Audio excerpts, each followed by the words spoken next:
Just decide to make an upgrade.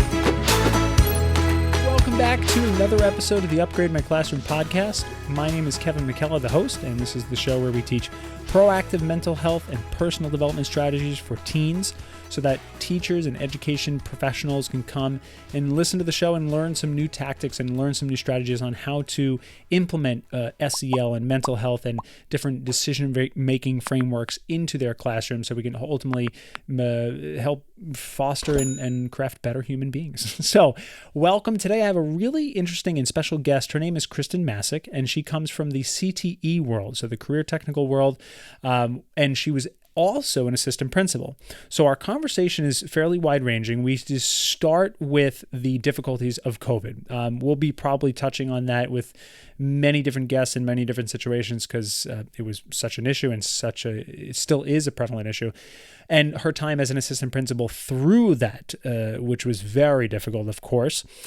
We also talk a little bit about what she's doing now and how she's how she's helping other teachers be that much more organized with time management, time blocking, really, really great things that you have to learn a little bit more about how she can possibly help you. We also talk a little bit about advice for parents. She told a very interesting story on her experience with self-reporting grades and working with students to create their own grades, and very, very interesting and very, very thought-provoking and just a great conversation. So let's check it out.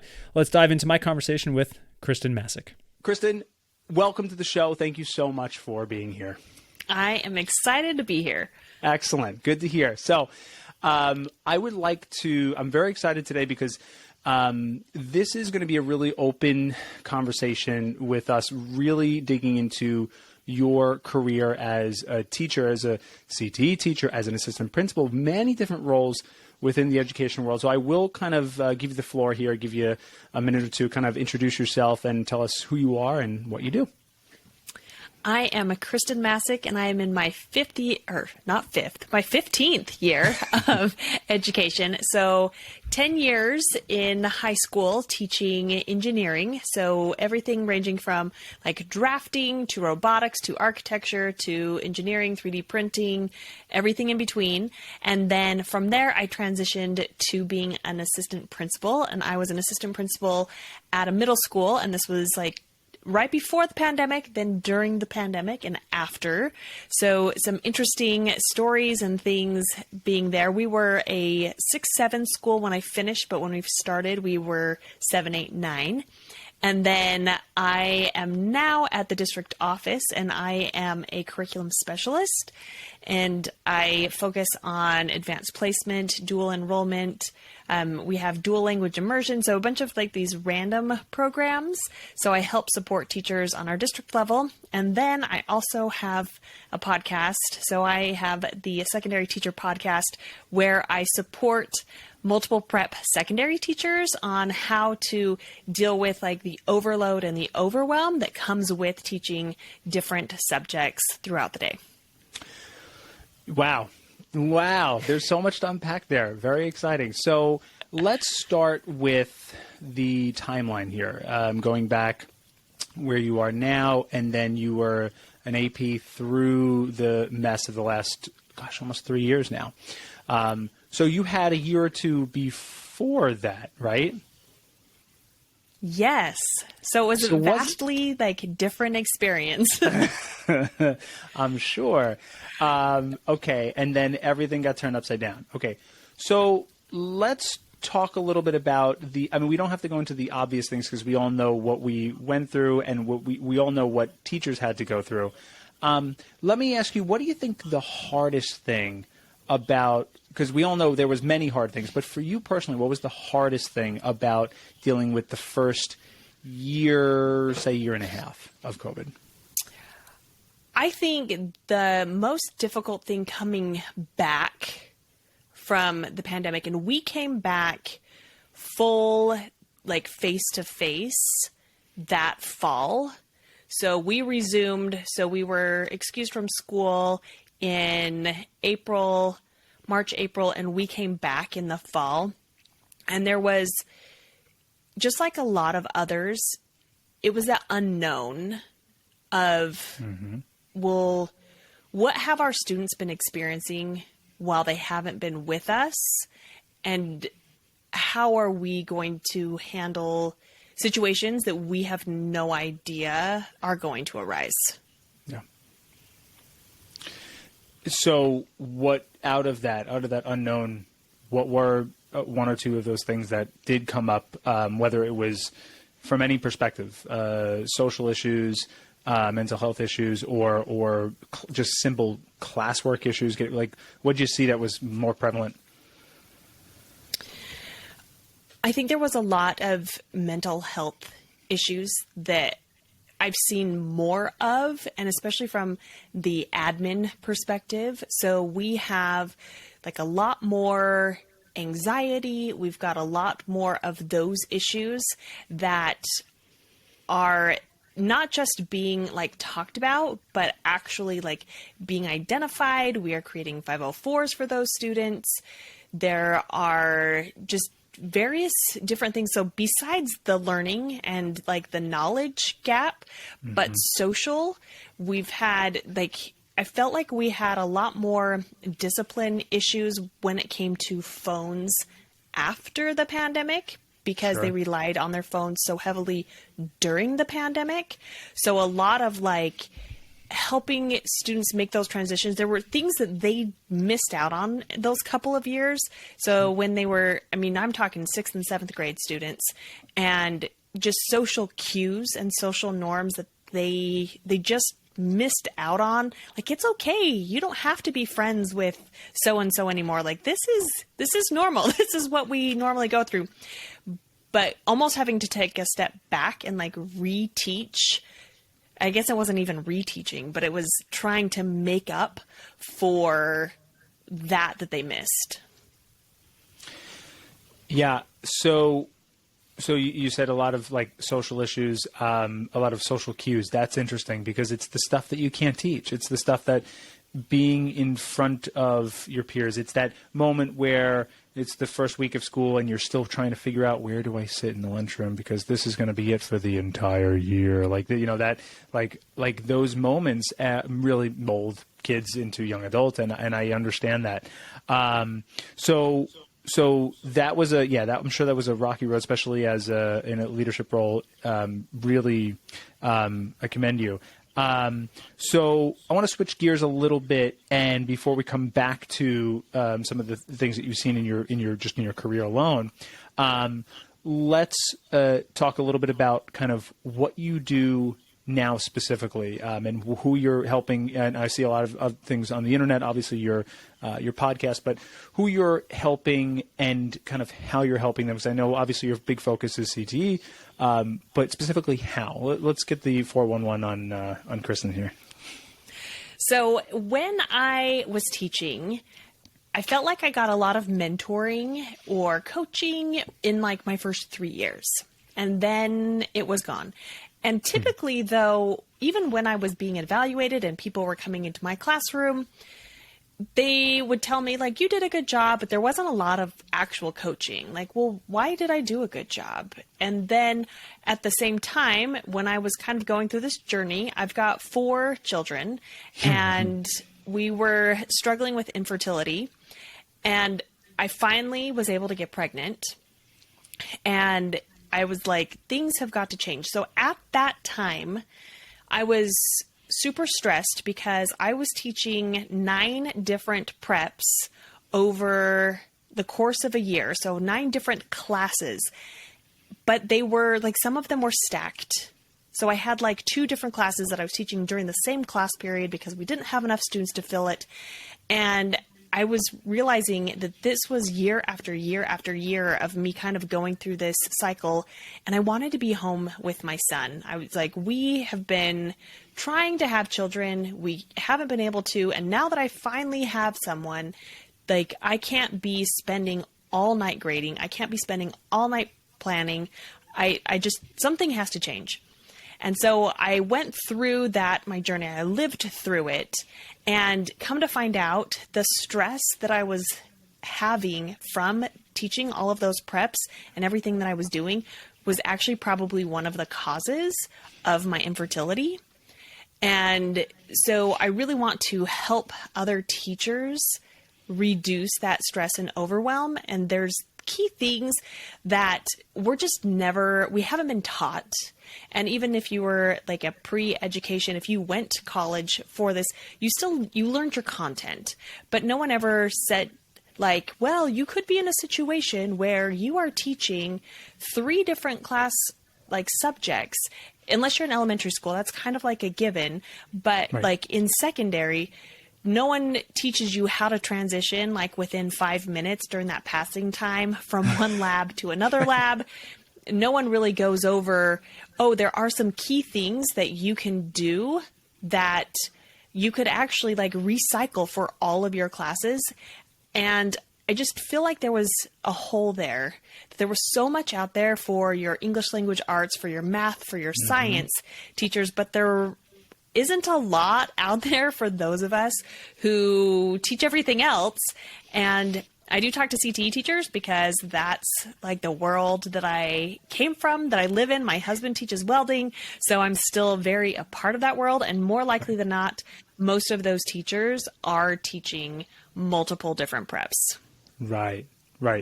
Okay. And that makes perfect sense. And, the conversation we had off camera was the kind of the similar correlation to, music teachers and the fact that they may have a full ensemble rehearsal, then they may have a clarinet sectional, and then they may have a tuba sectional, and all 3 in a row. And, I think it's, it still is a little bit easier for us because of the fact that is if you are good on your secondary instruments, and that's a different story. But, if, especially at the secondary level, it's like we have an idea, we have a really good idea of what we're teaching based out of the music that we're teaching. The kids mostly are at that point pretty self-sufficient on their gear and their equipment, unlike welding, unlike, most of the CTE teachers. So, but I understand the concepts behind it. So if you don't mind, kind of you don't have to obviously go down your whole path of how you teach, because that's an entire program that that's what you do. So, but give us like a little bit of an insight behind the curtain of. So we have this problem. We have multiple prep and insane schedule. Like, how do we begin to organize our life a little bit and organize our day a little bit?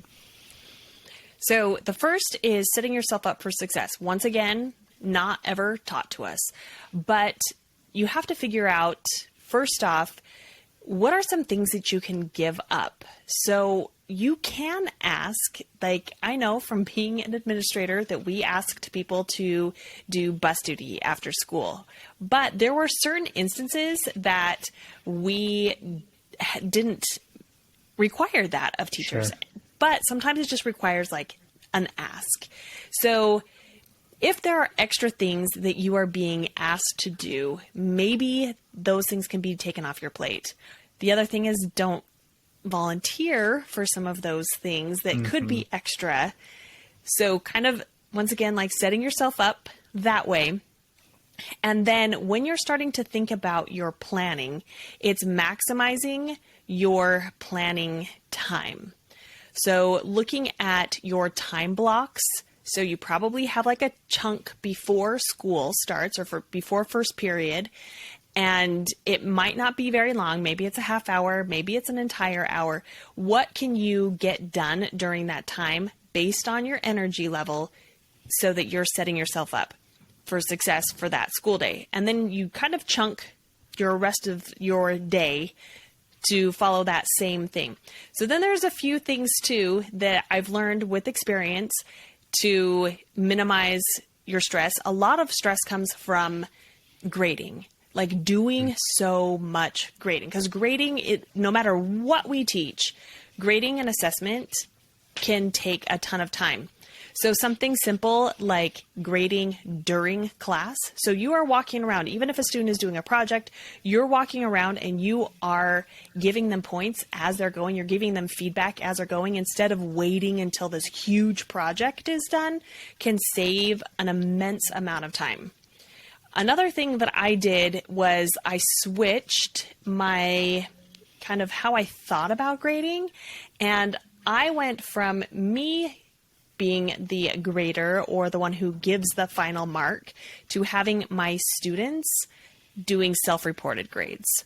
I had it all set up, and they would have to come up with evidence to support each of those standards and those objectives.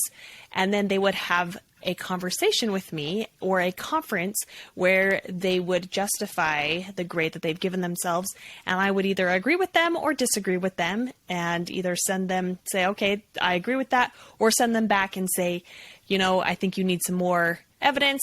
Or sometimes I would tell them, I think you're maybe a little bit too hard on yourself, and we would have more conversation.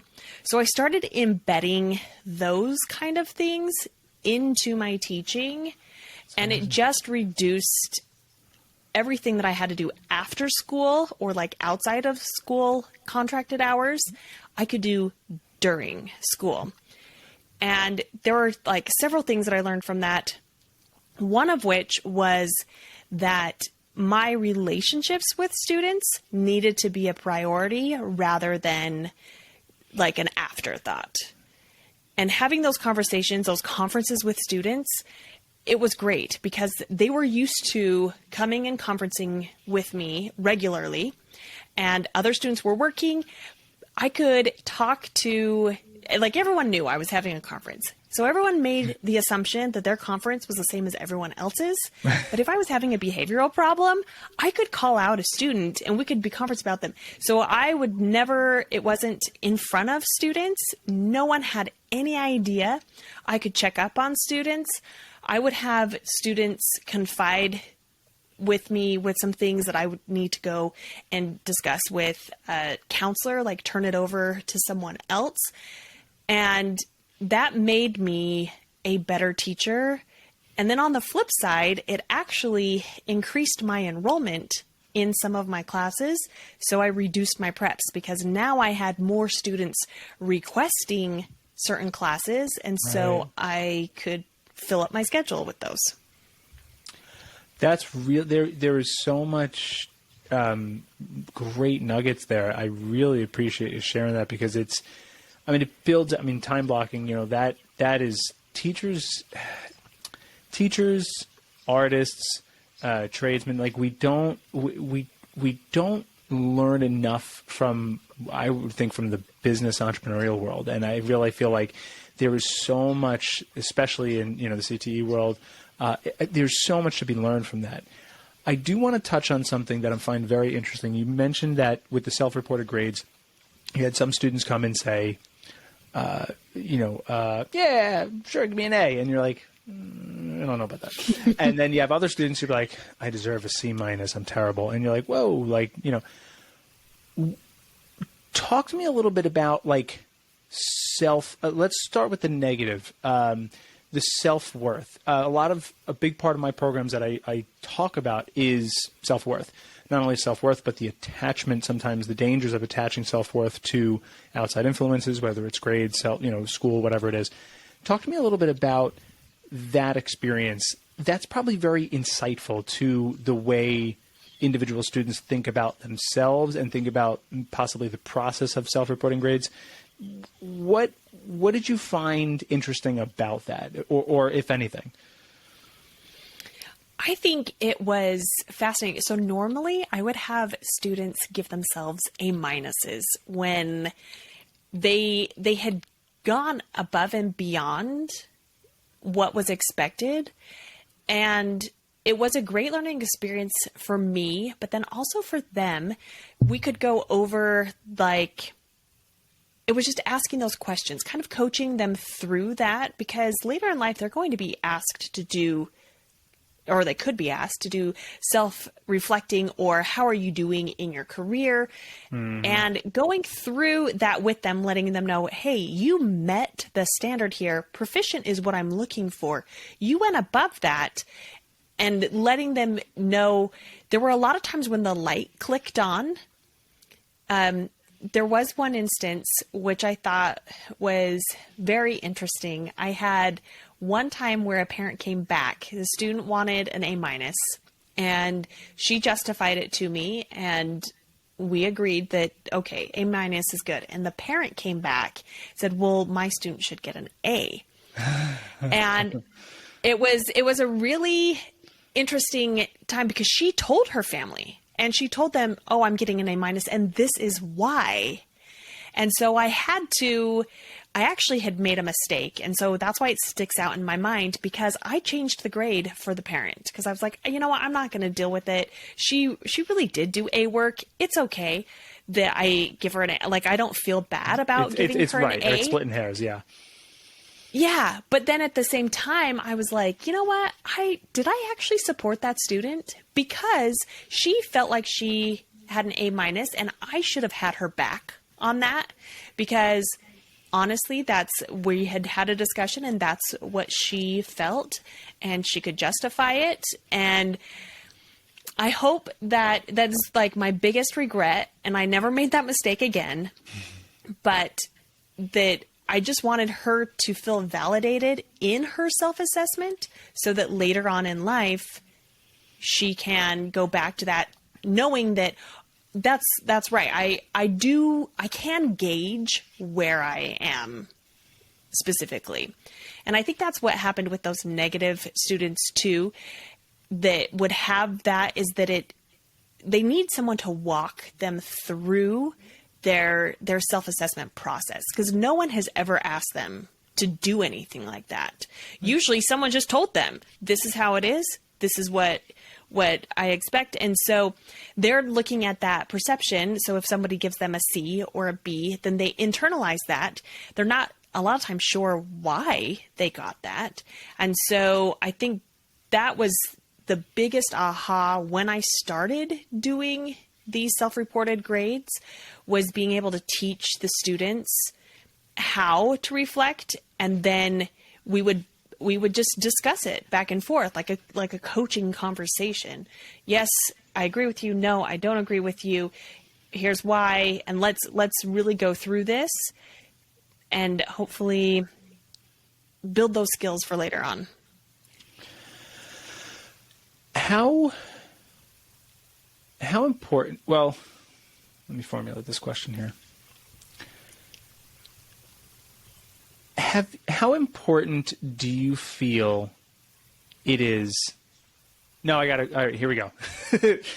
What advice do you have for parents as a teacher? Because having formal education background, both you and myself, and both being parents, we both find ourselves teetering on this balance. Sure, I would assume for you that with this balance of being a parent, just a regular parent, being a teacher, and sometimes melding both of those together, but in a way that, your kids are like, all right, Ma, I don't need the teacher spiel, right? But it's still being able to coach them through different things in life. What advice do you have for parents these days? I know it's a pretty broad question. The reason I ask is because that totally, really rang, I don't want to say bothered me, but that was the story that you told about the parent asking you to change the grade. I'm so confused by that on so many levels. They were seeking a scholarship, and they knew that she probably wouldn't qualify for the scholarship with the A minus, and she knew it too. So I think that's what is probably bothering both of us in that is like, it's at the end of the day. Yeah, I get it. Right. Let's get a scholarship. Right. It's one stash. Right. Like, I understand that. But the building of meritocracy is so important. And the reason I'm going down this road is that I want to see if you feel the same way, where I feel like parents, listen, I'm 35. So I graduated high school just under 20 years ago. I remember then clear as day where parents, you go to a sporting event and it was just insane because these parents were living vicariously through their kids. Has that gotten worse or better? Like, where do you feel down that road? Like, well, Okay, so I've got I definitely have a lot of different hats on this one, and I'm coming back to my admin hat. Right. And that's kind of where I wanted to take you. So perfect. Yeah, I'm they're,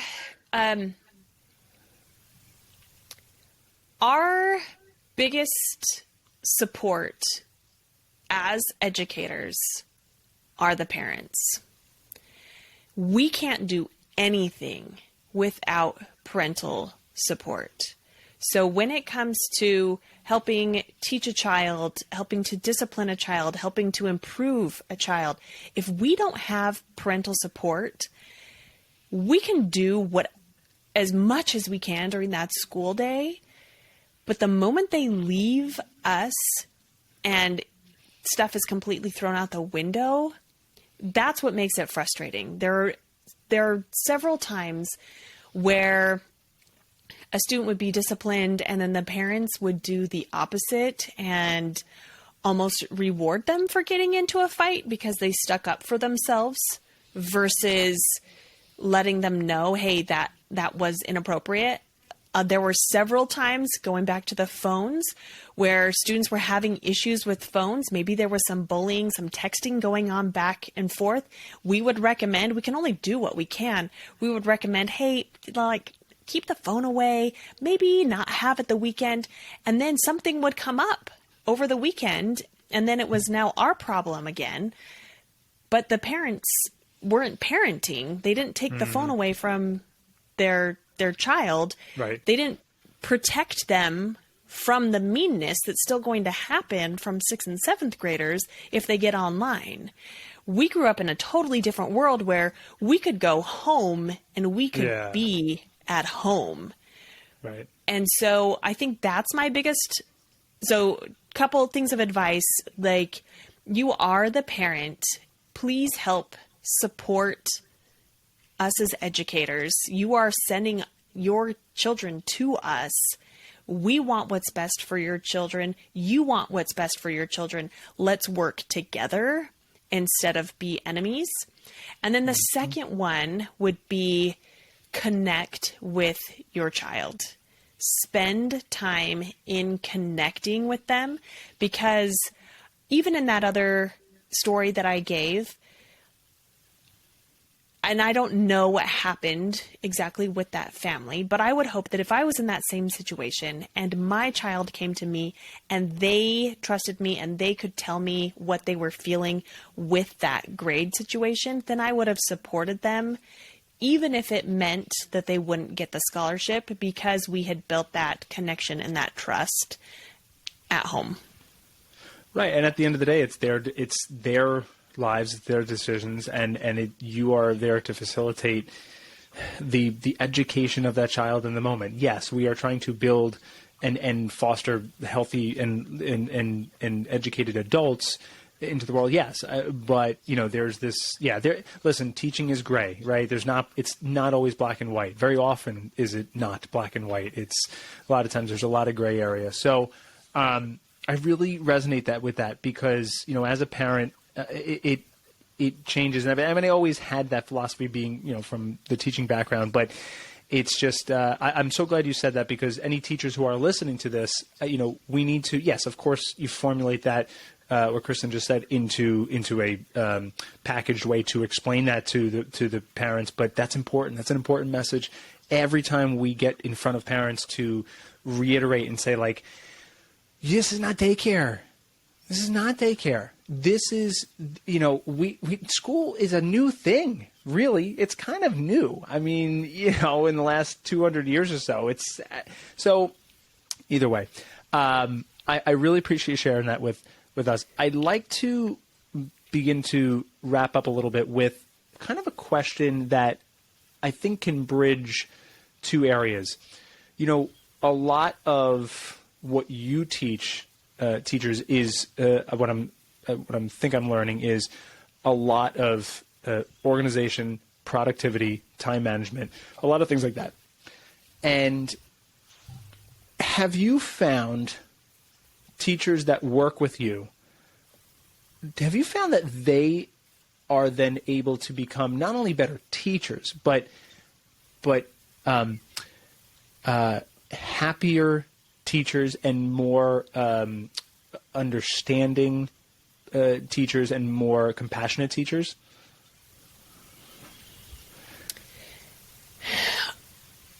Let me think about that one. For sure, they are happier. Okay, right. Because right.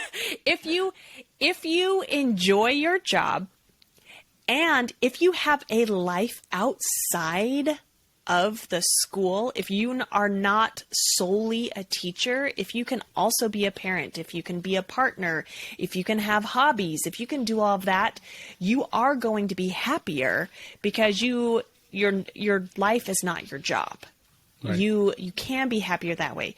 It does make you a better teacher because you are having those outside experiences that you can now bring into the classroom. You are much more relatable. And I think that's the key too.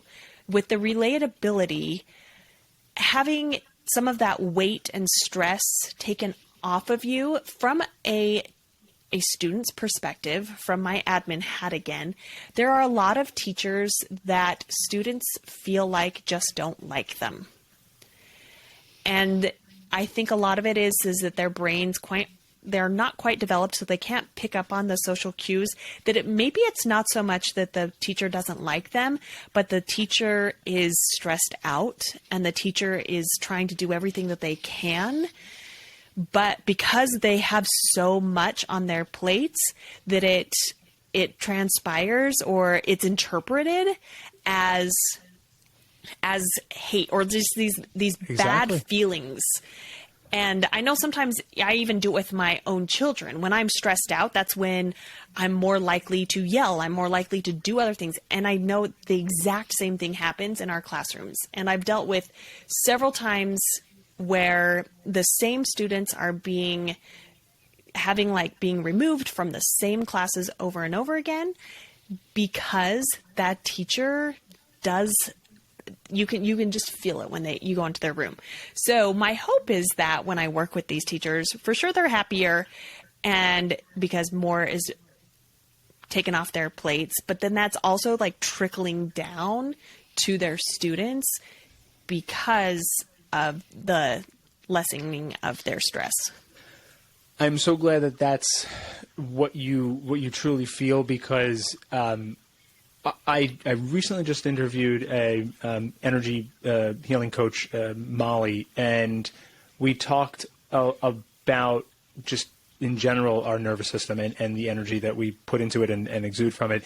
And we just made this like unbelievable connection where, like, if you work on yourself, now we're not talking about, talking on the what you help with teachers in the lens of, productivity and time management, but when you're with that, and if you couple that with other personal development skills such as, meditation and breath work and all these things, you will only exude better energy, more happiness, and more of a stress-free mental clarity that you're putting into the classroom, and the kids are going to pick up on that. And I think that, we are all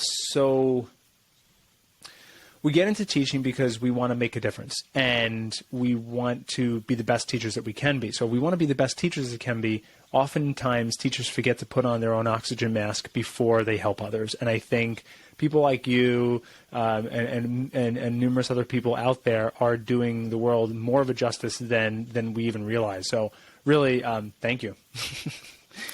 Thank you so much. And thank you for being on the show. If people want to learn a little bit more about what Khristen's all about and how they can work with you and what they want to find out about you, where would they go to find you? So I hang out on Instagram the most as far as social media goes, but my name is spelled funny.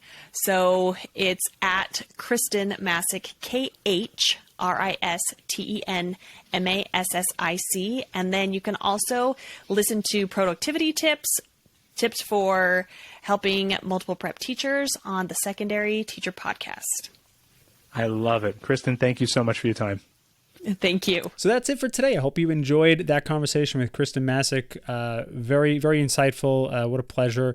And if you want to learn a little bit more about Khristen, you can check out her Instagram, where she spends most of her time. Remember, her spelling of her name is Khristen Massic over at Instagram. Or you could check out the Productivity Tips podcast that she hosts as well. If you like today's episode, please share it with somebody, another teacher or a professional that you know needs some help with organization and or some of the other things that we talked about on this episode. If you really liked it, let me know by leaving a rating and review. That will help me tremendously in more ways than you know. Thank you so much, and I'll see you next week here on the Upgrade My Classroom podcast.